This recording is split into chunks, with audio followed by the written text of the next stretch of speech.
এই ছোট্ট বাচ্চাটা দেখতে পায় তার মাকে কিছু লোক একসাথে মিলে মারছে। এই দৃশ্য দেখে সে জোরে জোরে কাঁদতে থাকে। ঠিক তখনই ওই লোকেদের মধ্যে এক মহিলা এসে বাচ্চার মুখ চেপে ধরে, কিন্তু সেই মুহূর্তে বাইরে দিয়ে তার বাবা যাচ্ছিলেন। তিনি বাচ্চার কান্নার আওয়াজ শুনে চিৎকার করতে করতে ঘরের দিকে ছুটে আসেন। এদিকে ভেতরের ঘরের লোকগুলো সতর্ক হয়ে যায়। মহিলা তাড়াতাড়ি বাচ্চাটিকে নিয়ে ঘরের বাইরে এসে পড়ে। অন্যদিকে ওই লোকগুলো বাচ্চার মায়ের মুখ শক্ত করে চেপে ধরে।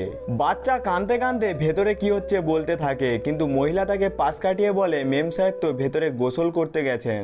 বাচ্চা জেদ করতে থাকে। লোকটি বলে আচ্ছা নাও, ওকে আমাকে দাও, আমি সামলাচ্ছি। লোকটা তার বাচ্চাকে নিয়ে ভেতরে ঢুকতেই ওই লোকগুলো আবার তাদের পাশবিকতা দেখাতে শুরু করে। বাচ্চা তখনও কাঁদছে। সে বলে মা চলে আসবে, মা চলে আসবে। আর তারপর বাচ্চা হঠাৎ কেঁদে ওঠে আর বলে পাপা ওরা মাকে খুব মারছে। লোকটা শুনেই আশ্চর্যচকিত হয়ে যায়। সে বলে তুই ভেতরে লুকিয়ে থাক।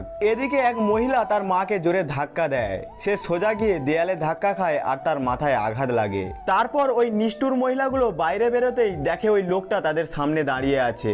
এইবার কি হতে চলেছে দেখার জন্য ভিডিওটাতে একটা লাইক করে চ্যানেলটাকে সাবস্ক্রাইব করে আমাদের পাশে থাকো।